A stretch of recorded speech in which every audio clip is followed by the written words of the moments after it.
மேலறை தியானம் மே மாதம் 2ஆம் திகதி சனிக்கிழமை 2026ஆம் ஆண்டு. எழுதியிருப்பவர் Jane Allen Cox, Michigan, USA. தலைப்பு முந்திச் செல்லுதல். வாசிக்க வேண்டிய வேதப்பகுதி மத்தேயு 6ஆம் அதிகாரம் 25ஆம் வசனம் தொடங்கி 34ஆம் வசனம் வரை. இன்றைய நாளுக்குரிய தியான வசனம் ஏசாயா 63ஆம் அதிகாரம் 7ஆம் வசனம்.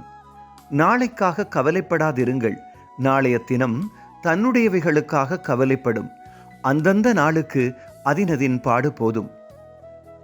அண்மையில் நான் வாகனத்தில் போய்க் கொண்டிருந்த நேரத்தில் எதிரே இருந்த தொடர்வண்டி கடவை நிலையத்திலிருந்து எச்சரிக்கை விளக்கு எரிந்தது.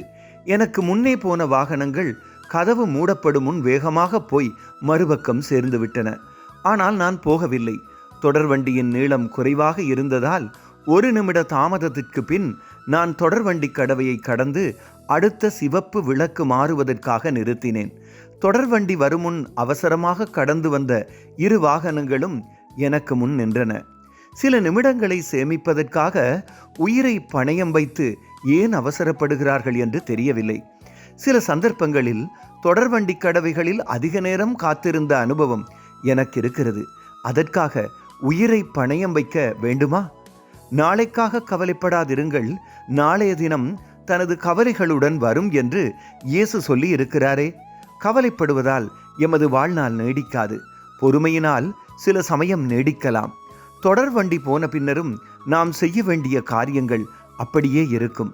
பொறுமையாக இருந்து ஒவ்வொரு வினாடியையும் மகிழ்ச்சியாக கழிப்போம். ஜெபம். கிருபை நிறைந்த கடவுளே, பொறுமையாக இருக்க எமக்கு உதவி செய்யுங்கள்.